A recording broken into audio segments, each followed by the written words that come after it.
All right. So, folks, I regret to inform you all that Dennis Prager took a very nasty whoopsie daisy and has apparently been in the hospital. Seems kind of from the messaging coming out that it's, oh, well, it could go either way, but maybe it's improving. Seems like there's a lot of pressure on his spine and, thoughts and prayers, friends. Thoughts and prayers. God works in mysterious ways. But I thought, what an excellent opportunity for us to go check out Dennis Prager. And what is he up to? What has he been up to? Okay, and well, let's take a look. Let's take a look at. Well, we could do this one, or let's. Yeah, you know what? Let's do this one. It is pre-election Dennis Prager, but it looks like he hasn't done content since like election night, which, let's take a look. Well, Salmon Moose, I believe Otto is free, but because he died. Unfortunately, I think Otto died, and in that sense, Otto is indeed free, but not in the way we all hoped. Anyway, here we go. This is Fireside Chat, episode 358. Hey everybody, Dennis Prager here with Fireside Chat number 358. I didn't even move my lips, and you heard the number. By the way, do you know who said 358, folks? That is Jeff, the new Megan. It's not so new now. Oh my god, they transed Megan. Dennis Prager coming out in favor of transgender people everywhere. Oh. Yeah, Megan's building a family, God bless her. She's in Georgia, I believe. Georgia. Is he high? No, he always talks like this. Yeah. And we think of her often. If you're watching, Awkward. We miss you and we send you a big hug. Anyway, Mr. Yeah, this Tubbs is before here. he fell. Just wanted you to know. I'm sure you didn't miss that, but I want you to know that I'm aware. And if he were right here, I'd be rubbing him, but he's not right here. Okay. You could always rub Jeff. I'm sure Jeff would like a good rub. So on, I don't know, very few occasions out of the 358, maybe 5 times, you think? I've just taken questions. Probably more. Yeah, 10 times, maybe 1 out of, so that would be 1 out of 35. Like that math? So that's what I'm going to do today because there are too many good questions and I'll never get to them if I don't bunch them up. So we'll start with the video question. Okie dokie, take it away. Hi, my name is Katie, and I live in Wisconsin. My question for the founder is, in an episode you had... My question for the founder? Okay, that just rang all of my cultist bells. I'm sorry. That's a weird thing. You just say Dennis. Just say Dennis. Yeah, hail the founder.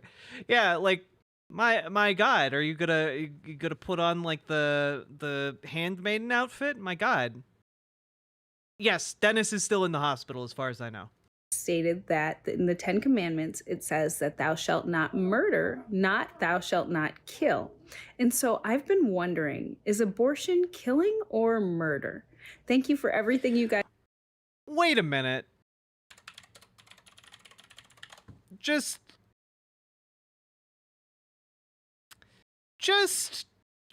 out of curiosity here.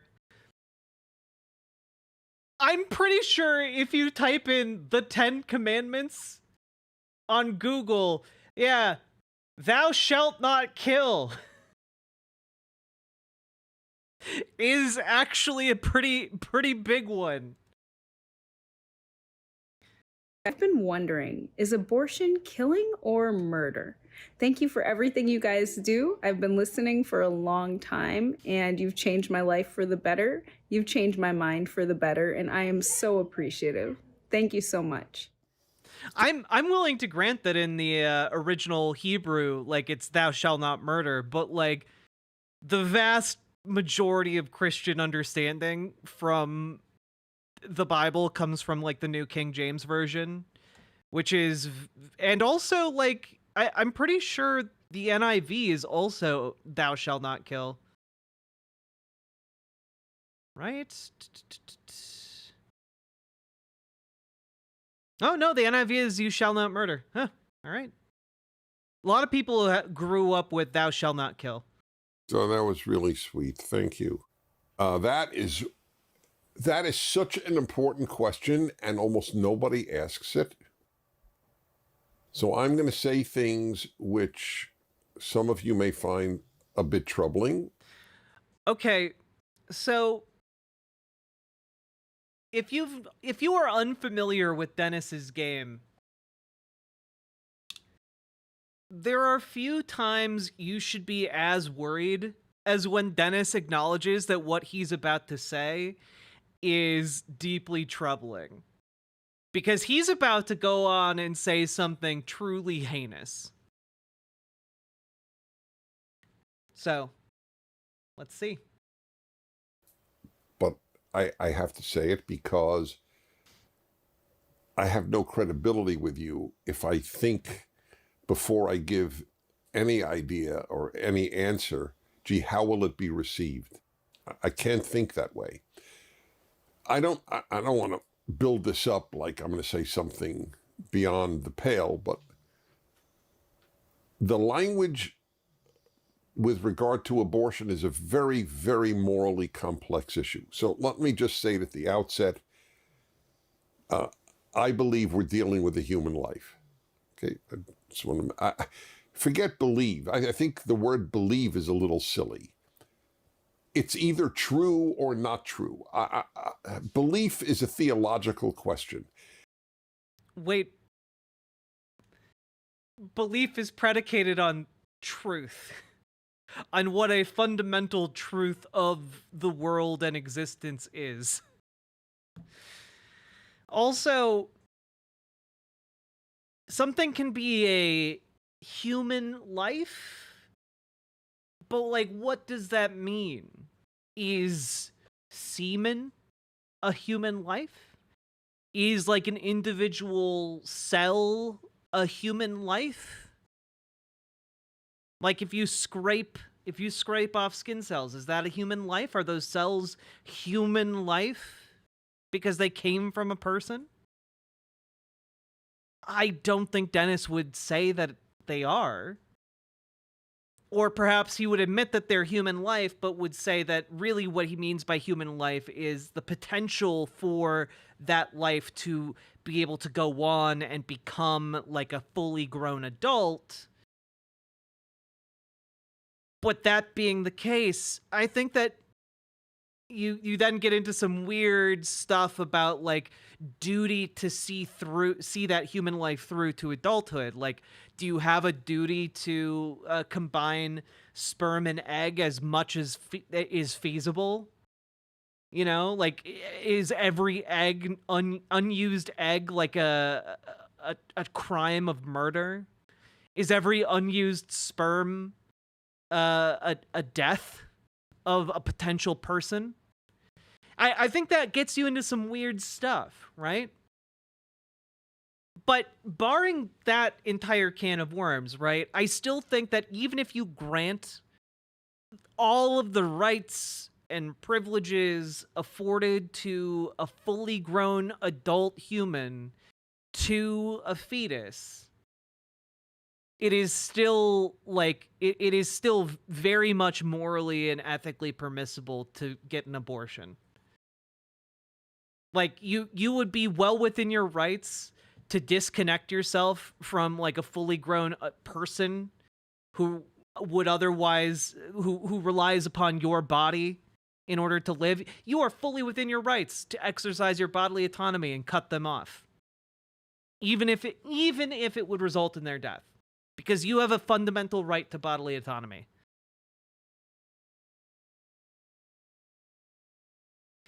But I wonder where Dennis is going to go with this. So, whether or not the creature.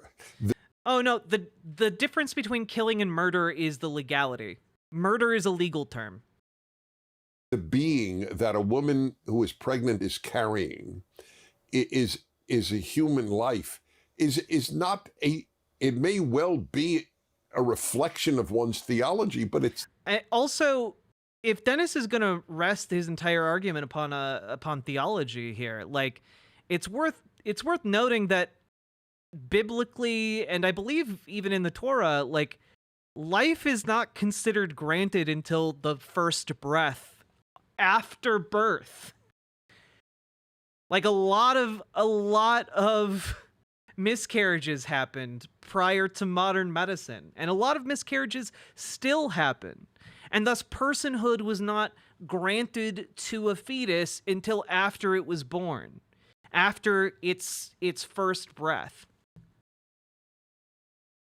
It is at least generally in the Christian theology. BB is welcome to correct me when it comes to Jewish theology. I know a lot less about that.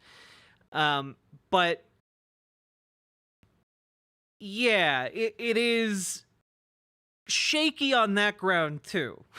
On theological grounds, especially considering God does provide some pretty explicit instructions on how to do abortions.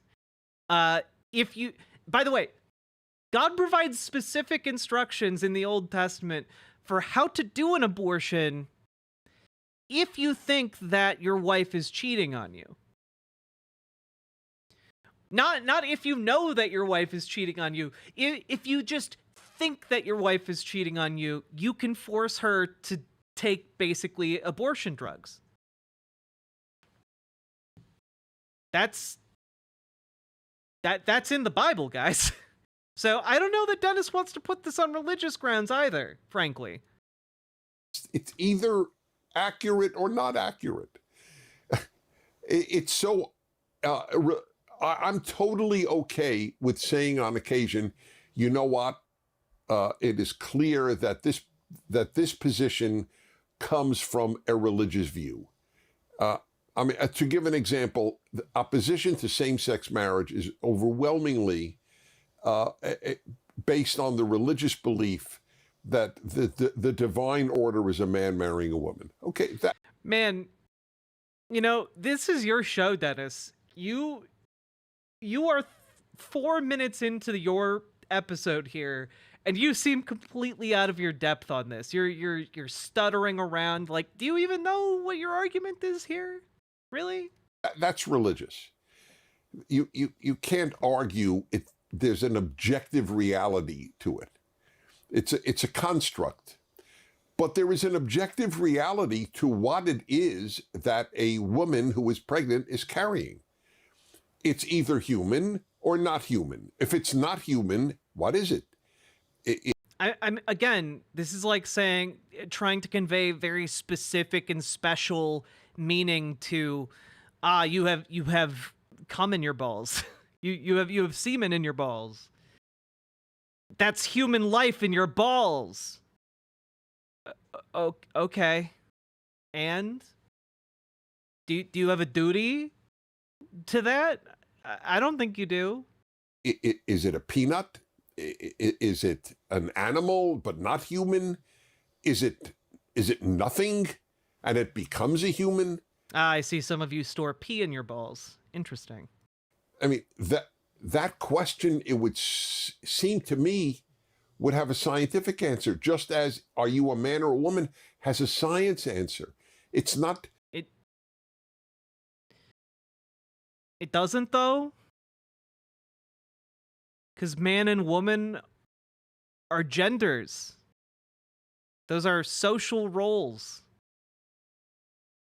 Yeah, Dennis might be able to argue male and female, but I think it gets a lot more complicated than that.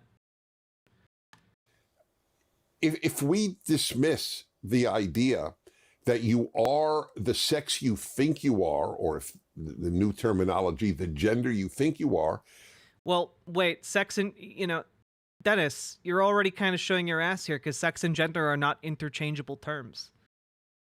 That's the postmodern idea that we make up reality. We literally construct our own realities. Yes. Dennis, is money an objective thing? This is what I want to ask. Is money like an objective thing? Right? Or is that something that human beings got together and decided we're gonna use money as a representation of abstract, information, essentially, and then we're gonna exchange that. That abstract information is entirely subjective. The entire basis for that social construct is not objective at all. This is how you can get Donald Trump selling, cheap, like, Rolex knockoffs for $10,000 a pop or whatever he's selling. It's not that's not based in like a objective worth of the materials of the construct. No, it's all made up. We make our reality. When we're talking about society, that's what we're talking about. We're talking about, things we made collectively. And yes, many aspects of biology are also socially constructed. Though, again, there are objective like aspects to biology. But how we talk about it, how we describe it, how we value different facets of biology, these are social constructions. If I say to you, I'm a woman, I may think I am a woman, but I'm not a woman. I'm not objectively a woman. What would it mean to objectively be a woman, Dennis? That doesn't mean you should maltreat me or anything like that. But notice how he's just kind of glazing over terminology in order to rely on his audience's inbuilt like assumptions without actually talking about what he means. He's a dumbass, not a woman. True. Has to be some objective answer. The notion that sex / not everything has an objective answer, or if it does have an objective answer, not everything has an objective answer that you personally can find, right? You personally cannot objectively know what thoughts another person has. You as an individual cannot objectively know what kinds of thoughts, a man in like a white robe with a white pointy, head covering, who associates himself with the Ku Klux Klan. You can't objectively know what his opinions are on black people. But you could believe his associations, certainly. Gender is entirely subjective, is unscientific, and is truly absurd. What it is that a pregnant woman, or for that matter, a pregnant hippopotamus, is carrying has an objective reality. He's so flustered. This is your first question. How are you so flustered about this, bucko? How would we say, let's take my hippopotamus. Like guys, if you think that there are like objective things for like society, keep in mind that it was considered an ironclad rule of society for that women could not wear pants. Like within living memory, my mom grew up in a society that prevented her from wearing pants because that's just not a thing women do. And like at a certain point, like, that's not an objective thing. Women are not, like, biologically predisposed to not wear pants, obviously. That's a thing we constructed about society. That's a component we constructed about womanhood. And it changed because it's not objective.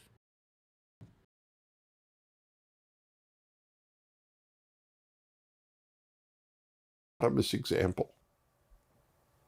What is a pregnant hippopotamus carrying?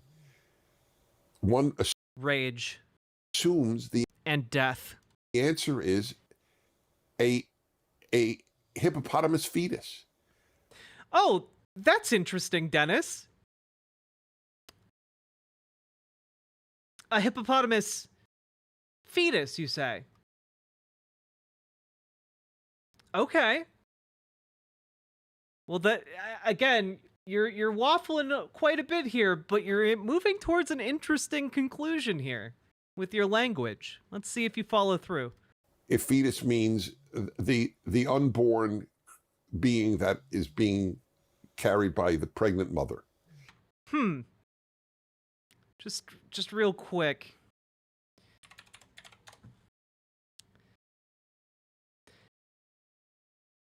Just gonna type fetus into Google here.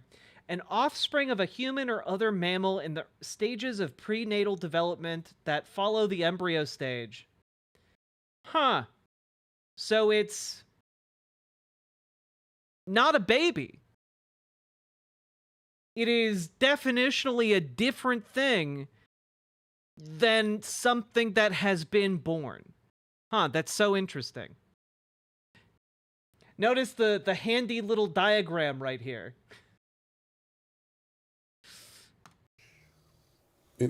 Nobody would argue that. Just in case it's unclear to folks, the difference between fetus and baby is that the baby is capable of being delivered and living independently outside of the mother. No one is arguing that babies that are capable of surviving outside the womb should just be bashed upon exiting that womb. No one is arguing for that ever. So I'm unsure where Dennis is going with this point. That it's not a hippopotamus. What is she carrying if not a baby hippopotamus? So I just want to make it clear where I stand on what it is that a pregnant woman is carrying. No one's saying that they're carrying, like, I don't know, like a womb full of snakes, Dennis. No one has ever argued that. Congrats on spending several minutes saying nothing. Now you ask a correct question. Is it killing or is it murder? Pregnant women should carry swords. This is what I argue. I think pregnant women should carry swords. I'm sorry. That was insensitive of me. Pregnant people should carry swords. Well, the definition of murder that we normally use is premeditated taking of an innocent human life.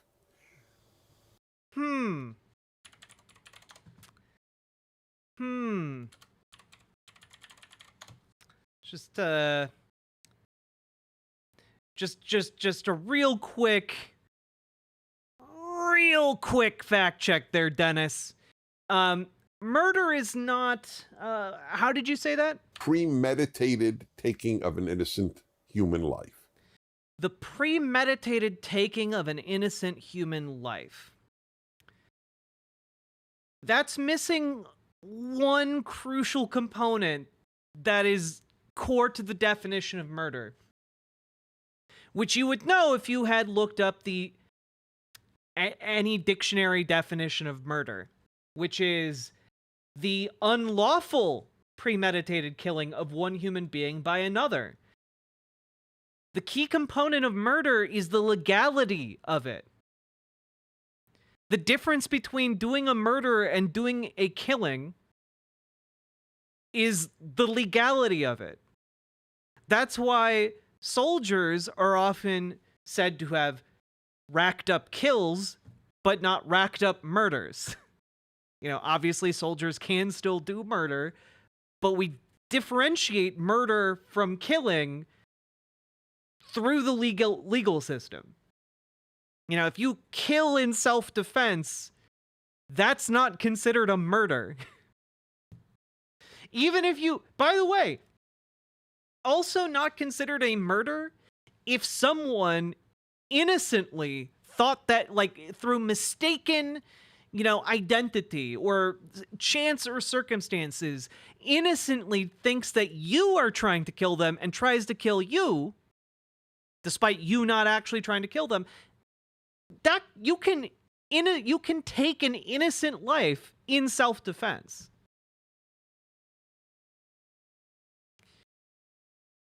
What matters is the legality of it. Did we already cover the title stuff? Nope. Now, by that definition, if it's an innocent human life, then we would use the term murder. But people very rarely use the term murder. And why don't they? We use the term murder all the time. For murderers, Dennis. For people in the legal system. God. I feel like I'm on crazy pills right now. Well, I think one reason is that if we say that every woman who has an abortion has murdered a human being, it does strike, strikes me, I will admit it. It does. Wait, so just out of curiosity, do you think that this means that Dennis believes that God commands murder? Again, it opens up a lot of really strange scenarios when you start getting to this type of argument on religious grounds. Given Numbers 5, which provides the aforementioned instructions on how to do an abortion if you think your wife is cheating on you. You know? So is God commanding a murder? You as a man who believes your wife is being unfaithful have the, like, God-given right to murder that fetus? In Dennis Prager's world, that is really weird to me. That's very strange. And I already made the case that this is a human. Well, technically not murder if God orders it, I guess, but it is. You then get into, like, divine command theory, and then we get into, like, some wacky stuff with genocide in the Bible That she's carrying. But it does strike me as not quite filling what I normally associate with the term murder. And by the way, there are ramifications. If every doctor who performs an abortion is a murderer, then many of them are mass murderers. And you can't have it both ways. You can't really say, yes, doctors who perform abortions are mass murderers, but we should not prosecute them.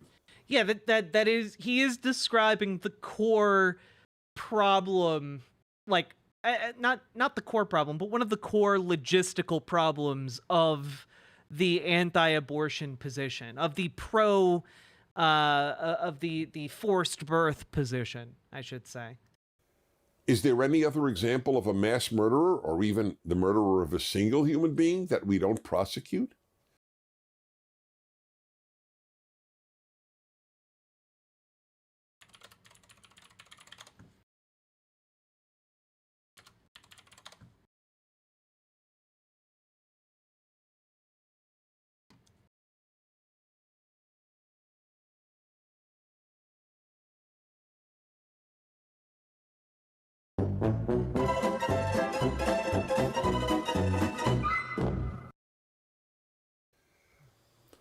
My point there is that in some ways, abortion is sui generis, which is the Latin term for its own unique thing. There's nothing quite like it. I don't know anybody who's pro-life who I'm not saying this person doesn't exist. I just don't know one who believes that all doctors who perform abortions should be put away in prison for life.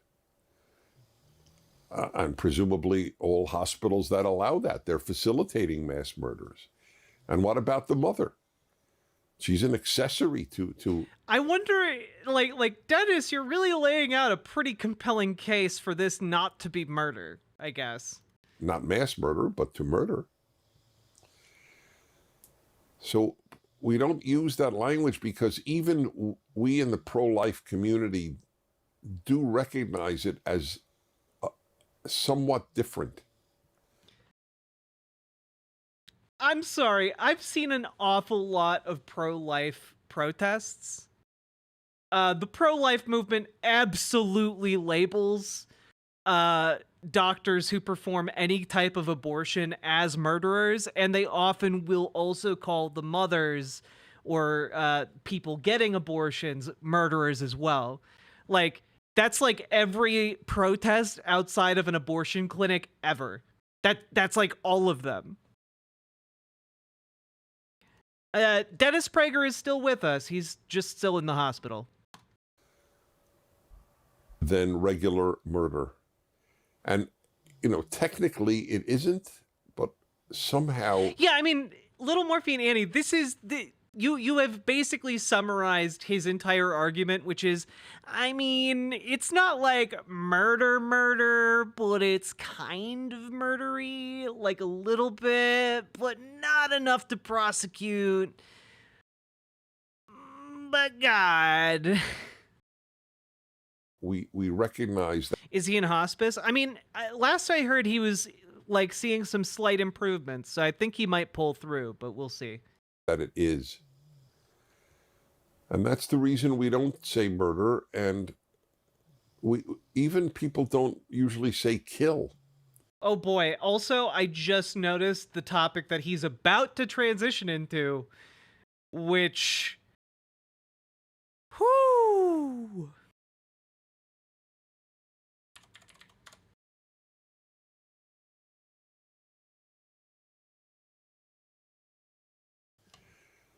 That it's more often said, but sort of we take the baby's life is more the language that people are. Well, again, it's not a baby; it's the fetus. They terminate the pregnancy. They disconnect the fetus from the womb. They end the pregnancy, and if the baby is viable, that it lives. They don't just like kill the child out of the womb. More, I think, morally comfortable with. I'll give you an example that I of language I never used. That the tens of millions of abortions. You know what? To Dennis Prager's credit, at the very least, that was a line he wouldn't cross on principle, which is he would not compare abortion to a Holocaust, to a genocide. In America, since the decision allowing abortion, called, for those of you outside of America, it's called Roe v. Wade, Roe versus Wade. That was the Supreme Court case. So I read periodically, even somewhat frequently, the term Holocaust is used. Hitler killed 6 million Jews, the Nazis killed 6 million Jews, and Americans have killed, 30, 40, whatever million. Our Holocaust is beyond belief. That's what people will often say. I've never used the term Holocaust, but I'd like to tell you why. Because it's not. Because ending a pregnancy is fundamentally different than killing like born human beings. Though I am pro-life, and see no argument against the pro-life position, I do believe there is ultimately a moral difference. And I therefore wouldn't use the term Holocaust. And this is where I said it might be jolting, but I don't mean to jolt you, and I may well be wrong, but I'd like to offer my thought on it, because language is all we have. Man, it'd be really weird if language was a social construct. You know, one of those things that he said wasn't real. Anyway. I've often thought, let us say that instead of 6 million Jews murdered, because that's the most famous Holocaust, instead of 6 million Jews murdered, oh boy, what the Nazis would have done is they would have performed an abortion on every pregnant Jewish woman between 1941 and 1945, the year. Okay. But Dennis, you realize oh my God. Okay. One, you realize that programs like that existed in the United States for a very long time for like indigenous people. We had programs like that to sterilize like undesirables. But I also think that there's okay, you know, let's see where he's going, I guess. Let him cook. Years of the Holocaust. I think Jews would have regarded that as an obscenity and as evil, but it wouldn't have come close to the Holocaust. It would have. I mean, it's an obscene evil and absolutely constitutes a method of genocide if you are forcing people to be sterilized. Oh God. Oh God. All right. Been evil and wrong, but it would not have anywhere near the resonance of the Holocaust. And I'll tell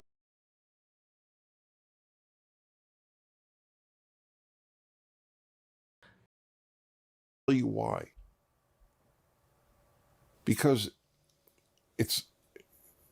there are gradations of evil. I think this is my key point, or one of my key points.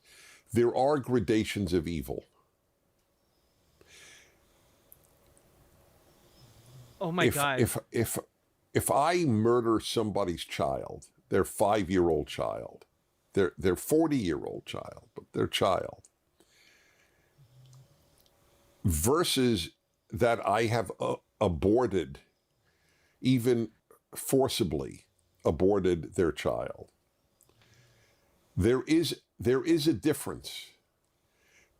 People know that there is a difference.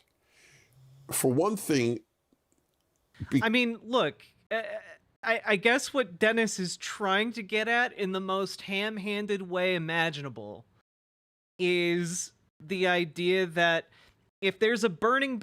And honestly, I have no idea why he's detouring in this direction, when you can very easily break this down in a incredibly horrifying way that is like weirdly trying to justify like mass sterilization programs that were enacted for the purpose of destroying entire groups of people, that have routinely been enacted across history, and don't get enough attention historically or in our education system.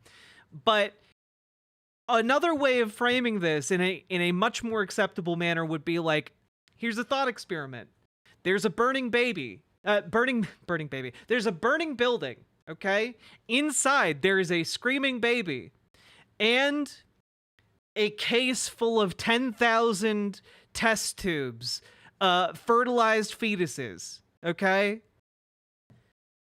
Which do you save? Do you save the suitcase full of 10,000 fetuses? Or do you save the one screaming baby? I would rescue the building from the burning Burning baby. God. Right? Which do you save in the burning building? You save the alive born baby. Any person with a functional moral system would tell you save the born baby. You can up the number of fetuses to like 1 million fetuses. People are going to value the born child over the test tube unborn like collections of cells. But the future president could be in those test tubes. Yeah. Future president could also be working at a McDonald's, but no one cares enough about that to raise the minimum wage, so. Because we have an emotional bond with a born human being. And you could say, well, women bond with their unborn. Yes, to a certain extent, that is true, but it's not the same extent. And ask a woman, ask any parent who might have had the tragedy of both a miscarriage and the death of a child, if she would be honest, which caused you the greater pain? I don't think it would be measurable, the greater pain of the child versus the unborn. So there is gradation of pain, there is gradation of evil. So the language that we use, I don't know what language we can use. Murder doesn't quite work, because if you really believe it's murder, why would you not prosecute these people, both the mother and the doctor? So what is correct technically or legally may not be correct morally, and certainly not emotionally. So Maybe what other people do with their bodies isn't your business, Dennis. Maybe it's one of those issues. Maybe it's one of those issues where this is a decision to be made between a pregnant individual and their doctor. Maybe it is a very complicated and loaded and difficult decision to make, and that is why it is a decision to be made by the person experiencing it in conjunction with their doctor. There we go. Nailed it. Dennis Prager might be pro-life, but I think we pulled him over to becoming pro-choice here. Oddly enough, Dennis Prager seems to have thought himself from one very simple, straightforward question about killing versus murder into being pro-choice, which is really insane to me. But I have a hunch. I have a hunch he's going to take a hard right turn here. You've asked a very powerful question, and obviously I've thought about this a lot, because this is not a spontaneous answer. I have thought about this a lot, and that's why I am pro-life, but do not use the term murder and do not use the term Holocaust. Okay, but then on what grounds are you pro-life? You don't think it's murder. You don't think that doctors should be prosecuted for it. But you think that women should be forced to carry babies against their will. You are in favor of the state enforcing pregnancy against the will of the people who are pregnant. That to me seems like a far more heinous kind of evil that you are then endorsing. So it's one of these. He's thought about it a lot, but he doesn't know the definition of murder. Yeah, true. Abortion is a unique arena. I'll give one more example of again, gradation. It is really bizarre to me that he keeps saying he's pro-life. He's in this pro-forced birth camp, but then completely and utterly fails throughout this conversation to actually have that position. It's fascinating to watch. Of evil. I am not for having euthanasia as legal. I'm opposed to it. But yeah, he's very much in favor of prosecuting people who take their own lives. How dare you want off this train before God's time? Do I believe that taking the life of a person who has no longer can think, has no self-awareness, and is in horrible pain, is taking that person's life the same as taking another person's life? Is it morally identical? Of course not. Even though technically it's deliberately taking the life of an innocent person. Huh.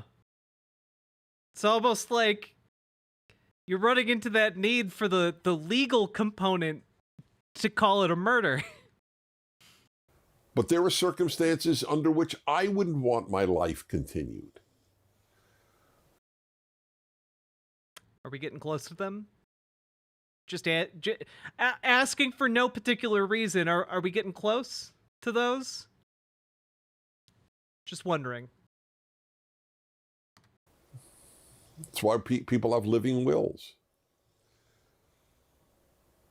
So it does come down to, in part, the question that I have had a fascinating, decades-long debate with many of my listeners on the question of, are there gradations of evil? It's fascinating because thoughts on euthanasia just seem to be, I'm against it. Moving on. Like, okay. All right. He's like, I'm against it being legal, but also, maybe I'd want to take my own life. Like, how brave, stunning. Elderly white man takes most brave stance of waffling indecisively. Which is its own subject. I'm ending up giving a whole opening talk just nice on this question. Many listeners to my show over the years have said to me, I don't agree with you, Dennis. And normally there'd be a person who does agree with me. There are no gradations of evil. In God's eyes, all sin is the same.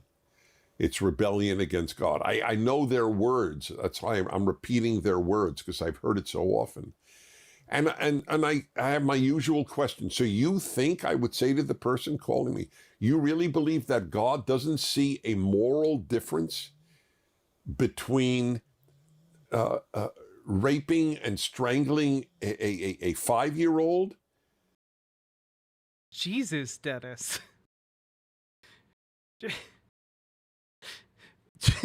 Jesus Christ. Why? Versus taking a stapler from the office? Is there... You could have made the difference between those two very clear without saying those words. Anybody know what a stapler is?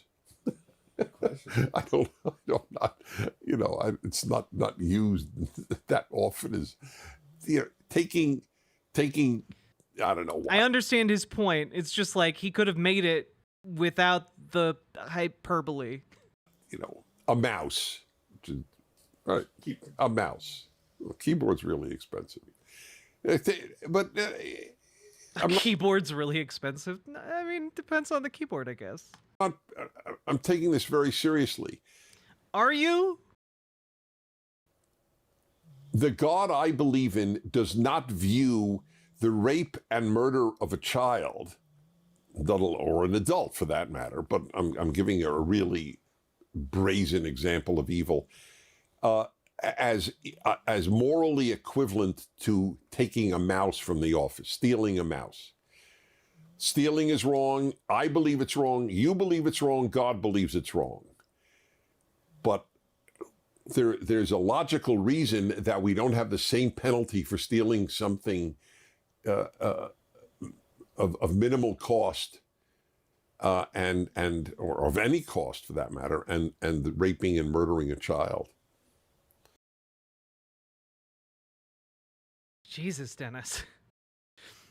You keep going back to that well. Please stop.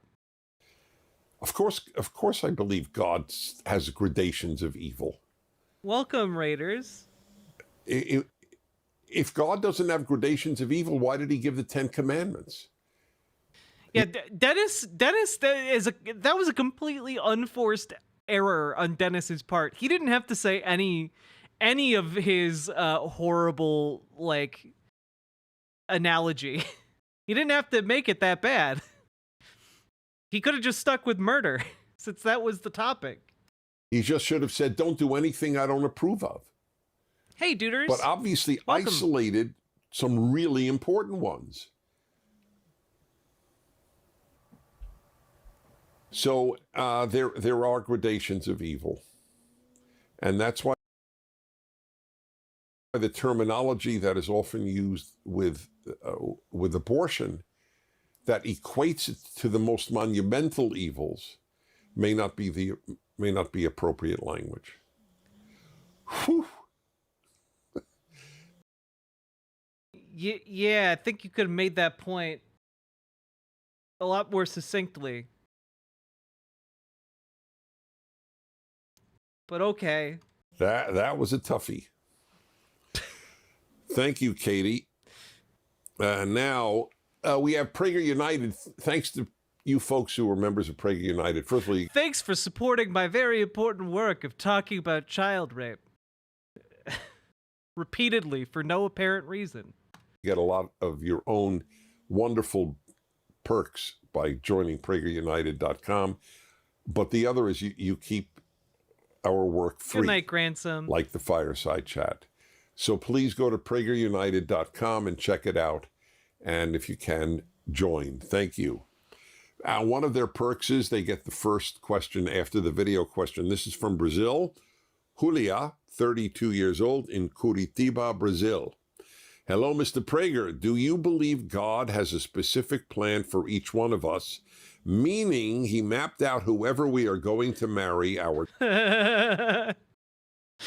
Dennis Prager is a very funny man to ask this question to. Children, work, etc., and that it would be up to us to find that plan out and follow it in order to live our best life. Do we have a predefined purpose in life? So for some reason, I think I addressed this very recently, but it doesn't matter. I don't expect everybody to remember everything I said. The reason it's funny, by the way, is Dennis has been married 3 times. Yeah, he's been married 3 times. He's been divorced twice. He's not the guy to ask about God's chosen spouse. I don't remember everything I say. That is not my belief.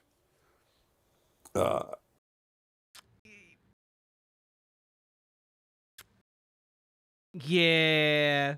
Whoopsie. It's funny that you should mention whom we marry. So there is there's an old Jewish, I wouldn't say saying, but concept. What has God been doing since he created the world, since he stopped at the sixth day of creation? And there's a very interesting answer. He's been bringing couples together to get married. To which I've always had the following thought. One, it shows you how hard it is to bring couples together. That's what God's been busy with. Creating the universe, that's easy.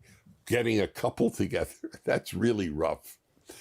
So that's part of my enjoyment of that answer. The other is that he doesn't appear to always do a great job. A lot of people, it doesn't work out. But of course you will say, well, that's not the couple that God wanted to bring together, which is a very fair answer. That may well be. But let me ask you this, Julia. What is the difference between believing God has a partner for me and I am looking for the right partner for me? What is the real difference? Because clearly God does not supply vast numbers of people with the right partner. Yeah, very weirdly, God's very silent on providing you tangible information in that respect. More and more people aren't marrying at all. And a lot of people marry, and it's not the right partner. I mean, that's just a fact.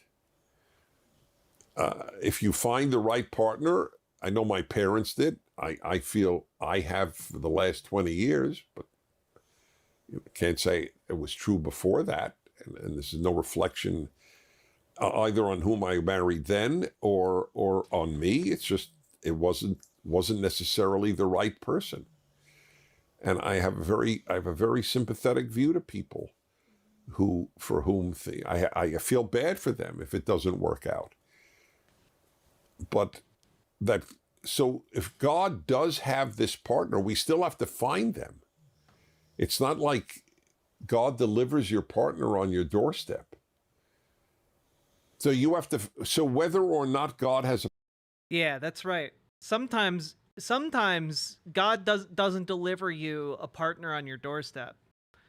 You know, sometimes the universe is just a chaotic place with no necessary supernatural elements, and you run into your person on like some kind of social media app, and you decide you are going to be mutual friends together, and then you meet up for nachos, and suddenly you realize that you are sitting across from the person that you want to spend your life with. And you know, that doesn't require God to intervene to make that happen. Just throwing it out there, you know? partner for you, you have to find the person. And vast numbers of people mail don't order find that rich person. husband God. So I'm not sure what that gives you, that a non-God based view of whom you'll marry gives you. But even Yeah, that's how I met Clarice. We met up for nachos and just info dumped at each other a lot of really awesome facts. I think at the at the nacho place there was like a bachelorette party going on, and like two of the girls from the party went off and did cocaine in the bathroom. It was a wild people watching time, but we only had eyes for each other. even putting aside the issue of whom you'll find, the notion that God has Oh yeah, guys, neurodivergence to like. Oh yeah, sorry. If you just pro tip, if you're a lady with neurodivergence, okay, lean into that. Especially if you're like a straight lady with neurodivergence, okay? Because men just read that as like manic pixie dream girl and think it's really cute, I guess. But if you're a little bit gay, consider you know, someone you know, who's just you just mesh well with. Your brains squish together nicely.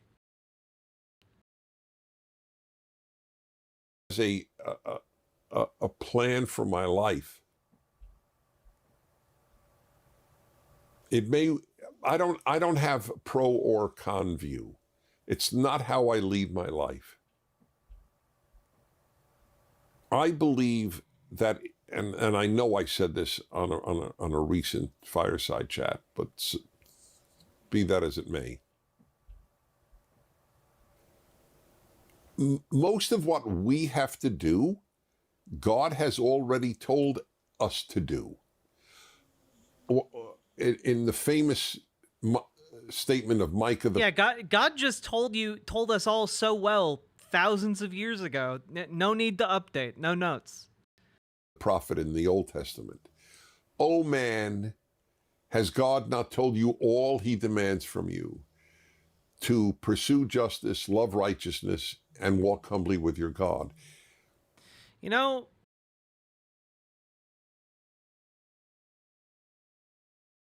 weirdly not the last verse of the scripture, you know? Weirdly, last verse of scripture is not, what more do you guys need? I've told you everything.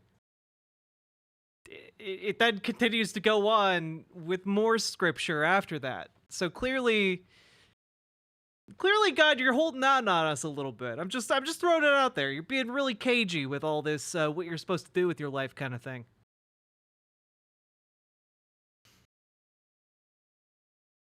Why is that not sort of sufficient?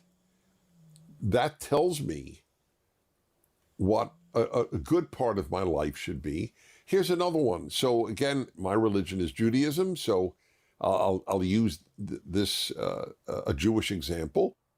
When a Jewish boy or a girl, doesn't matter, is born, the traditional, I mean, this is thousands of years old, wish is, may the child grow up for Torah, Chuppah, U'Ma'asim Tovim, for Torah, marriage, and good deeds. So if you want to translate Torah as Bible or biblical values, biblical teachings. I don't think anyone translates Torah as biblical teachings. That seems a bit weird. So essentially, to anglicise it, the Bible, marriage, and good deeds. That's what God wants of all. Also, very simple question for you. Do Jewish people call the Torah the Bible? Because I've never heard a Jewish person call it the Bible. I've only heard the Torah.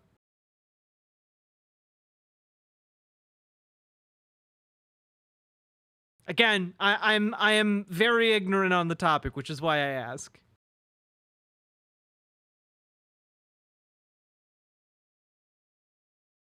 Well, obviously, if that's not like terminology, then he's like clearly rewriting it. Torah literally means teaching. Also, very, very infrequently, we typically call it the Tanakh. Yeah.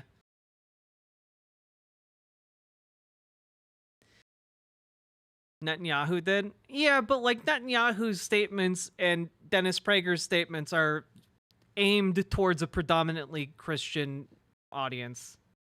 All of us. Otherwise, what do people have in mind when they say that God has a plan for my life? That I be a doctor, that I be a carpenter, that I be, I'm not being at all cute, that I be an Uber driver. Does God have? No, the Tanakh would be the entire Old Testament. The Torah is the first several books. Have my vocation planned out? To those who feel that they are responding to a divine calling, I know Catholics who feel that God has called them, Catholic men, to be a priest. I don't negate that for a moment, that they have that calling and they believe it is from God. And who am I to say it isn't? But it's not. So that's a very subjective thing, whether you have that. But I don't think you should feel lost if you don't have a specific calling from God beyond living the type of life that I just described in those two statements, one from Micah and one from the traditional Jewish one. I wish everybody grew up and thought, oh, yes, I should have a Bible-based life, I should get married, and I should do good deeds.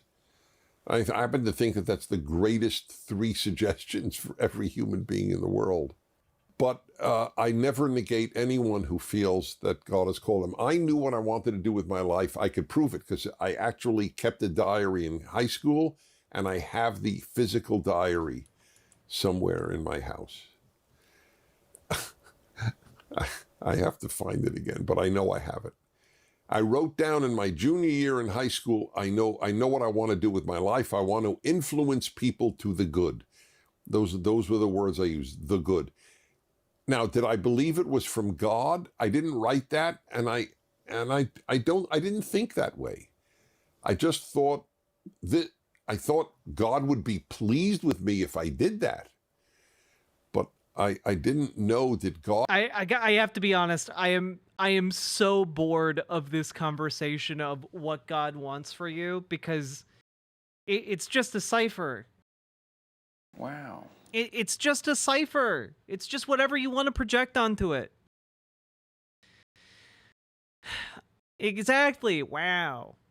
Interesting. God picked me to do that. It was not the way I thought. But if I thought it'd be fine.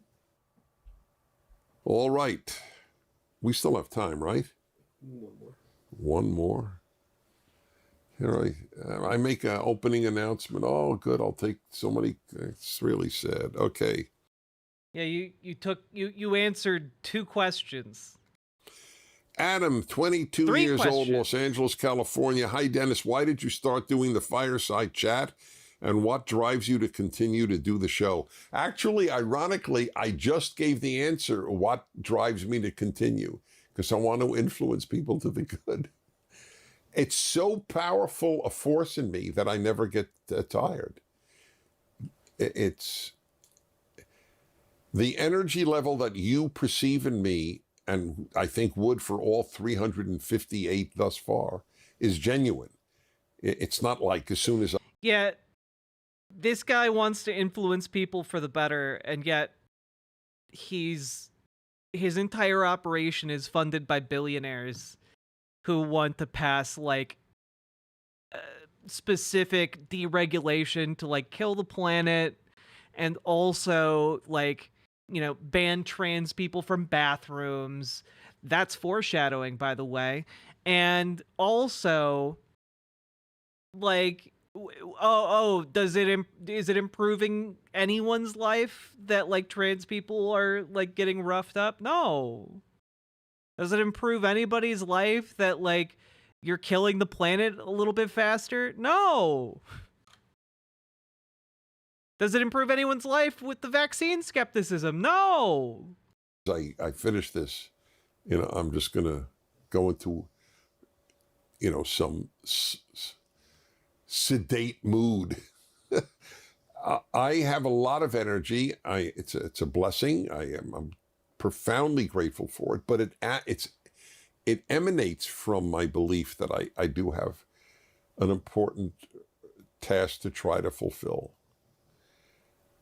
I don't know why the Pure, fireside chat started. undiluted garbage. I guess they just thought of meaningless PragerU, drivel, nonsense. That's all it they would be were. a good idea to Junk. have me do something every week. And when I thought, this is what these kids in this preschool are seeing. I love that quote so much. Thank you for grabbing it for me, guys. Right? Which it makes sense that it is called PragerU for a reason related to me. But it like everything else at PragerU, it has blossomed beyond anything one could imagine. Half the questions here are from different places around the world. Literally half. I just got an invitation to speak in Albania. And that does bring me great comfort, I will say, even joy. Because I will end with this. If this sounds arrogant, I'll live with it. It doesn't come from anything arrogant whatsoever. I do believe that I have a lot of answers. I don't have all the answers by any means. I don't know why God made the mosquito, among many things I don't know. But I do believe that I have really helpful things. And in fact, ironically, I'm much more frustrated by how many people... You know, I just out of curiosity, I thought I'd do a quick Google debunkers. and Google. I Googled the term Albania authoritarian. And The number one news result was this. Albania is failing on almost every score. In per capita terms, Albania has received more international assistance to fight corruption, develop independent civil society and media, and strengthen good governance than any other country in Central and Eastern Europe. Yet the results in all three sectors are shockingly weak.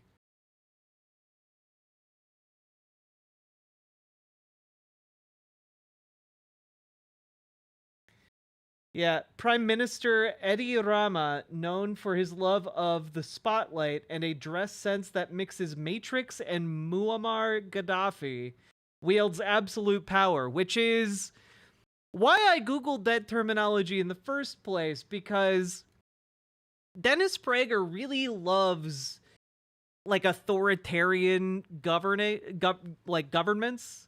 Like, he loves Viktor Orban in Hungary. Like, Dennis Prager, like, going to Hungary, was part of the right's, broader movement to normalize Viktor Orban within the Republican institutions. And it's why Viktor Orban has, like, been attending the RNC every year. It's really weird. And I'm guessing that Dennis Prager announced that he was going to Albania soon because they're going to be doing the same thing with Rama. So, fun stuff. People I haven't touched, then I am exhilarated by the number of people I have touched.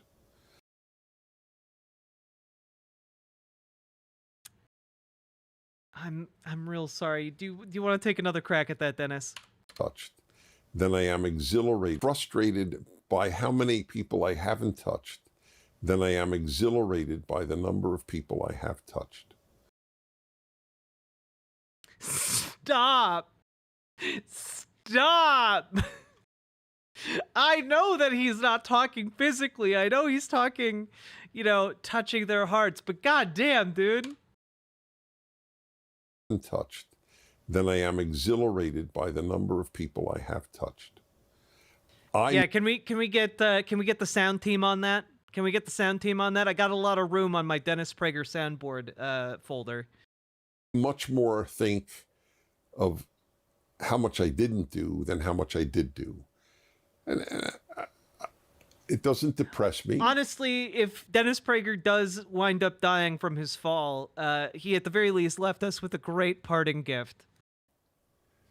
But I just want you to know that I'm well aware. Hey, I'm well Gamergy. aware, and this does. I'm sorry, Gamergy, if you didn't hear that. Haven't touched. I'm much more frustrated by how many people I haven't touched than I am exhilarated by the number of people I have touched.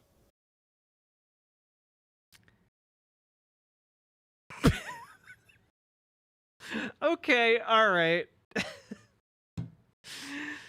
Oh, Dennis.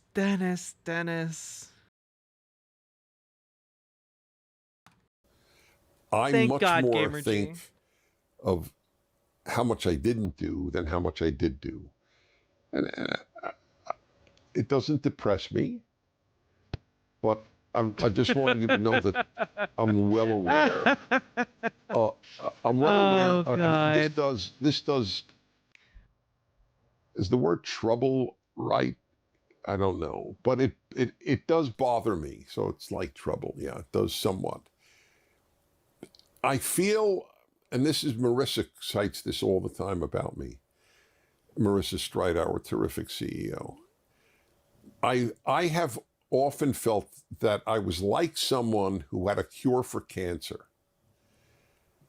But the biggest problem was he or she couldn't get it out. How do you publicize it? That's how I feel. I feel I have a solution to moral cancer. And the great dilemma of my life was, how do I get it out to more people? When you start talking about moral cancer, you start sounding an awful lot like other people who've talked about societal cancers. They're not generally good people, Dennis. PragerU has been a great blessing in that regard. Okay. Maybe I'll do more questions next week. Thanks for being with me, and I'll see you next week.